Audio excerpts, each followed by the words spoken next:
merepresentasikan materi tentang ketimpangan pembangunan. Ketimpangan pembangunan adalah ketimpangan yang terjadi karena adanya ketidakmerataan dalam beberapa unsur pembangunan, baik itu ketimpangan kesejahteraan maupun fasilitas dan infrastruktur. Ada beberapa faktor yang mempengaruhi ketimpangan pembangunan. Yang pertama, perbedaan sumber daya alam. Perbedaan ini jelas sekali karena di mana daerah dengan kandungan SDA yang cukup tinggi akan dapat memproduksi barang-barang dengan biaya yang relatif murah dibandingkan dengan daerah lain yang memiliki kandungan yang cukup rendah. Kondisi ini mendorong pertumbuhan ekonomi daerah yang bersangkutan menjadi lebih cepat. Yang kedua, perbedaan kondisi demografis termasuk ketenaga kerjaan. Misalnya, daerah yang mayoritas penduduknya berpendidikan, mereka akan cenderung memiliki produktivitas yang lebih tinggi. Selain itu, kualitas penduduk yang tinggi akan meningkatkan penyediaan lapangan pekerjaan dan pertumbuhan ekonomi. Sebaliknya, jika suatu daerah yang memiliki sedikit angkatan kerja yang berpendidikan, tingkat kesejahteraan daerah tersebut relatif rendah. Yang ketiga, kurang lancarnya mobilitas barang dan jasa. Barang dan jasa di sini adalah meliputi perdagangan antar daerah. Kelebihan produksi suatu daerah tidak dapat dijual ke daerah lain yang membutuhkan, sehingga nantinya kelebihan suatu daerah ini tidak dapat dimanfaatkan oleh daerah lain, sehingga menimbulkan daerah terbelakang sulit mendorong proses pembangunannya. Yang keempat, konsentrasi kegiatan ekonomi wilayah. Konsentrasi kegiatan ekonomi wilayah yang cukup tinggi ini akan mempengaruhi ketimpangan pembangunan. Karena pertumbuhan ekonomi daerah tersebut akan cenderung lebih tinggi, karena pertumbuhan daerah tersebut cenderung akan lebih cepat pada daerah yang konsentrasi kegiatan ekonominya lebih rendah. Terakhir, alokasi pembangunan antar wilayah, baik investasi swasta maupun pemerintah. Alokasi investasi pemerintah ke daerah lebih baik ditentukan oleh sistem pemerintahan daerah yang dianut. Bila sistem pemerintahan daerah yang dianut sentralistik, maka alokasi dana pemerintah akan cenderung dialokasikan pada pembangunan pemerintahan pusat, sehingga ketimpangan pembangunan antar wilayah akan cenderung tinggi. Faktor-faktor yang mempengaruhi ketimpangan pembangunan diantaranya ada 5. Yang pertama, perbedaan sumber daya alam.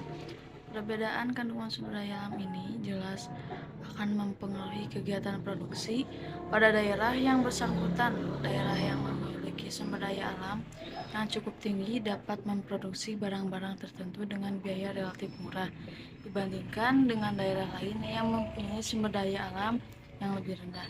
Kondisi ini mendorong pertumbuhan ekonomi daerah yang bersangkutan menjadi lebih cepat. Sebaliknya, daerah yang mempunyai sumber daya alam lebih kecil akan memproduksi barang dengan biaya yang lebih tinggi, sehingga daya saingnya menjadi lemah. Akibatnya, daerah tersebut cenderung mempunyai pertumbuhan ekonomi yang lebih lambat. Yang kedua, perbedaan kondisi demografis. Perbedaan kondisi demografis ini disebabkan oleh beberapa faktor. Salah satunya adalah faktor perbedaan kondisi demografis. Kondisi demografis menunjukkan tingkat pertumbuhan dan struktur kependudukan kelompok usia, tingkat pendidikan, tingkat kesehatan, perbedaan kondisi ketenaga kerjaan, serta segala aspek yang berkaitan dengan penduduk. Bahwasanya perbedaan kondisi demografis ini merupakan penyebab dari ketimpangan sosial.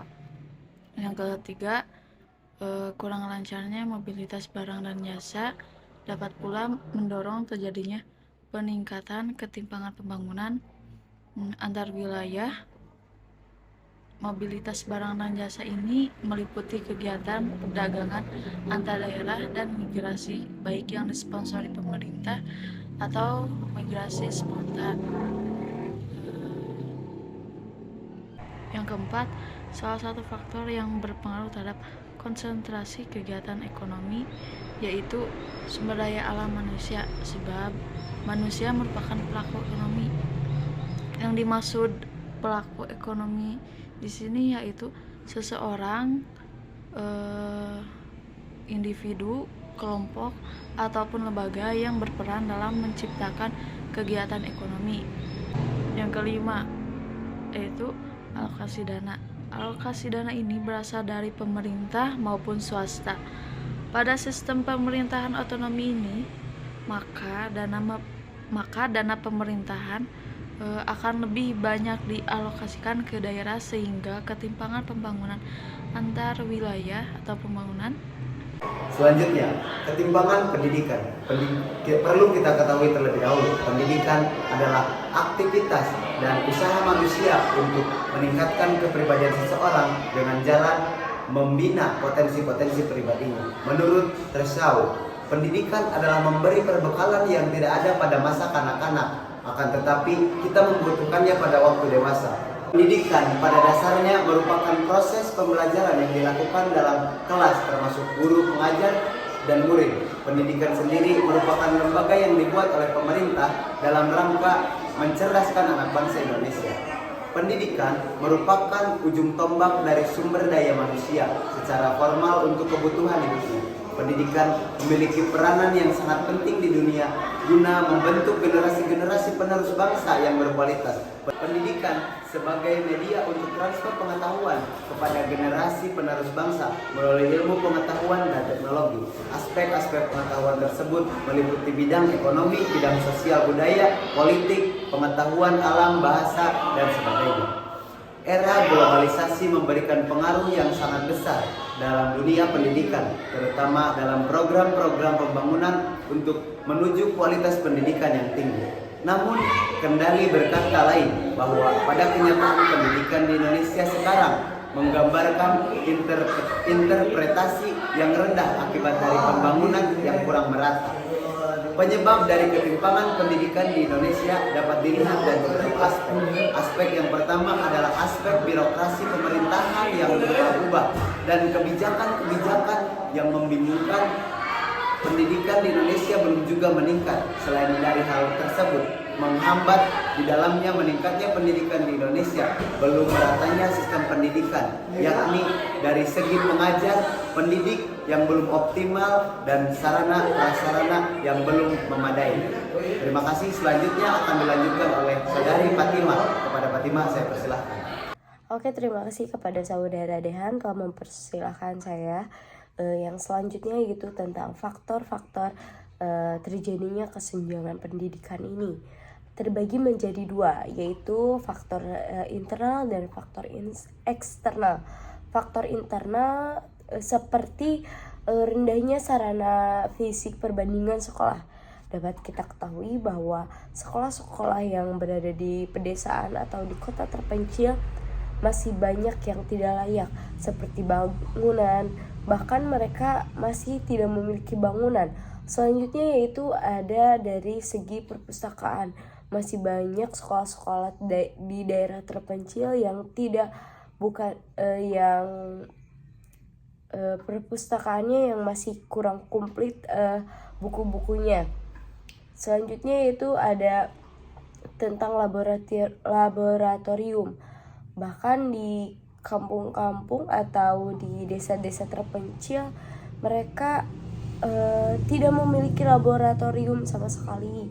Meskipun ada laboratorium itu tidak layak untuk dipakai dan teknologinya sudah tertinggal. Selanjutnya yaitu adapun dari rendahnya kualitas guru. Dapat kita ketahui bahwa guru-guru yang mengajar di pedalaman atau di kampung-kampung terpencil tidak memiliki ijazah keprofesionalan guru, berbanding terbalik dengan di perkotaan. Di perkotaan guru-guru memiliki ijazah atau sertifikat yang mendukung bahwa guru tersebut telah layak untuk mengajar. Bahkan mereka lulusan dari luar negeri. Selanjutnya ada pun faktor eksternal. Terdapat 5, yaitu rendahnya kesejahteraan guru, di mana dapat kita ketahui banyak guru yang memang gajinya tidak sesuai. Bahkan ada guru yang diberi gaji 200.000 seperti guru honorer. Terbukti bahwa guru-guru masih jauh dari kata sejahtera. Dengan demikian banyak guru-guru yang mencari tambahan untuk kebutuhan hidupnya seperti bergojek, jualan, dan sebagainya. Selanjutnya ada pun laju pertumbuhan penduduk, yaitu di mana maka sarana dan prasarana pendidikan beserta komponen penunjang terselenggaranya pendidikan harus ditambah. Dengan demikian terjadinya pergeseran pendidikan yang harus ditambah. Selanjutnya yaitu adapun keterbelakangan budaya dan sarana kehidupan. Maksud di sini yaitu suatu istilah yang diberikan oleh sekelompok masyarakat yang menganggap dirinya sudah maju kepada masyarakat lain. Dengan demikian, masalah yang terjadi di sini ialah sekelompok masyarakat yang terlatar belakangkan budayanya tidak ikut berperan dalam pembangunan, sebab mereka tidak mempengaruhi dorongan untuk maju. Selanjutnya adapun kurangnya pemerataan kesempatan pendidikan. Dan selanjutnya yang terakhir adapun rendahnya relevansi pendidikan dengan kebutuhan. Hal ini dapat kita lihat masih banyak lulusan-lulusan yang masih menganggur. Selanjutnya akan disampaikan oleh Saudari Rijal tentang solusi ketimpangan pembangunan. Ada beberapa solusi ketimpangan pembangunan. Yang pertama ada peningkatan mutu SDM. Peningkatan mutu SDM diupayakan untuk mengakselerasi pertumbuhan ekonomi yang dibutuhkan dan meningkatkan kesejahteraan rakyat. Dalam pembangunan, sumber daya manusia menjadi faktor kunci dalam memenangkan segala persaingan di dunia ini atau di ranah global, yang membawa konsekuensi semakin ketatnya persaingan di tengah ketidakpastian. Langkah strategis ini sudah selayaknya mendapatkan dukungan penuh dari seluruh pemangku kepentingan. Kemudian yang berikutnya ada peningkatan mutu guru atau teknologi dan komunikasi. Ketika semua tujuan pendidikan atau peningkatan guru dikerjakan dengan sangat baik, maka tentu akan memberikan sumbangsi secara signifikan dalam pembangunan sumber daya manusianya.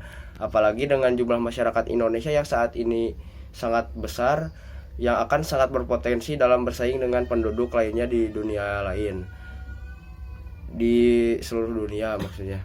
Kemudian yang ketiga ada peningkatan sarana dan prasarana dengan cara membangun infrastruktur. Sejatinya adalah membangun masa depan sebuah peradaban, karena dapat berperan sebagai stimulus bergeraknya beragam aktivitas ekonomi. Melalui percepatan pembangunan infrastruktur secara lebih merata di seluruh tanah air, kita tentunya berharap dapat tercipta konektivitas yang kuat antar wilayah, menurunkan biaya logistik, memperkecil ketimpangan, meningkatkan kualitas hidup masyarakat, serta memupus kesenjangan ekonomi antar wilayah di Indonesia. Yang kemudian ada yang keempat, yaitu peningkatan mutu pendidikan. Sebagai salah satu faktor terbesar dalam upaya mendukung pembangunan sumber daya manusia, untuk agar tidak terjadi ketimpangan pembangunan, pemerintah diharapkan mampu menjalankan fungsinya secara maksimal. Fungsi dimaksud dengan memfasilitasi pengetahuan secara baik pada para peserta didik di semua daerah yang ada di seluruh Indonesia. Kemudian selanjutnya ada kesadaran masyarakat. Masyarakat memiliki kedudukan yang sangat vital dalam pembangunan, yaitu sebagai agen pembangun atau agent of development, baik itu subjek atau pelaku pembangunan maupun objek ataupun sasaran pembangunan, sehingga dapat dikatakan bahwa penduduk merupakan aspek utama dari pembangunan ini sendiri. Kemudian dilanjutkan oleh rekan saya. Terima kasih.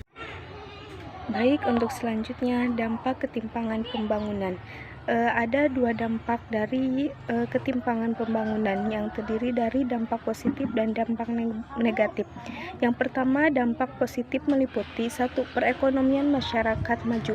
Pertumbuhan ekonomi diartikan sebagai perkembangan kegiatan dalam perekonomian yang menyebabkan barang dan jasa yang diproduksi masyarakat bertambah dan kemakmuran masyarakat meningkat. Pada dasarnya, laju pertumbuhan pendudukan yang cepat akan berpengaruh terhadap pengembangan ekonomi, terutama pendapatan regional. Yang kedua, ketertiban dan perdamaian. Perdamaian tidak akan dapat dicapai secara instan, tapi diperlukan proses yang berkelanjutan, baik dalam proses berkembangnya keharmonisan dan keselarasan hidup. Jika tidak ada perdamaian atau ketertiban masyarakat dalam bidang pembangunan yang tidak mungkin tercapai, karena keharmonisan dan kerjasama sosial merupakan dasar bagi landasan utama perdamaian. Yang ketiga, kesejahteraan terjamin. Pembangunan pada dasarnya bertujuan untuk kesejahteraan masyarakat di segala bidang yang menyangkut kehidupan manusia. Manusia harus pintar dalam merancang pembangunan agar tidak berdampak pada lingkungan, karena lingkungan memiliki peranan yang sangat penting bagi seluruh kehidupan makhluk hidup. Adapun dampak negatif diantaranya, yang pertama, merusak alam. Di sini kita bisa melihat suatu ketimpangan yang seharusnya pembangunan mampu membantu sektor pertanian, bukan malah mengurangi lahan pertanian atau merusak alam. Yang kedua, berkurangnya daerah hijau. Lahan terbuka hijau turut menjadi korban pembangunan. Contohnya seperti yang terjadi saat ini, di mana Kementerian Perdagangan di awal tahun 2018 pemerintah mengimpor beras dari beberapa negara seperti Thailand dan Vietnam yang berjumlah 500.000 ton, yang jadi kabar buruk bagi petani lokal, karena otomatis ini sangat merugikan pendapat petani lokal yang membuktikan lahan terbuka hijau menjadi korban pembangunan. Yang ketiga, ketimpangan distribusi semakin menjadi. Ketimpangan distribusi menyebabkan melebarnya jurang pendapatan antara masyarakat kaya dan miskin, sehingga kemiskinan akan sulit diatasi dan akan menghambat pertumbuhan ekonomi. Ketimpangan distribusi terjadi karena pembangunan yang lebih mengutamakan pertumbuhan daripada pemerataan. Sekian dari saya. Terima kasih atas perhatiannya. Mohon maaf apabila banyak kesalahan. Sekian dari kelompok kami. Wassalamualaikum warahmatullahi wabarakatuh.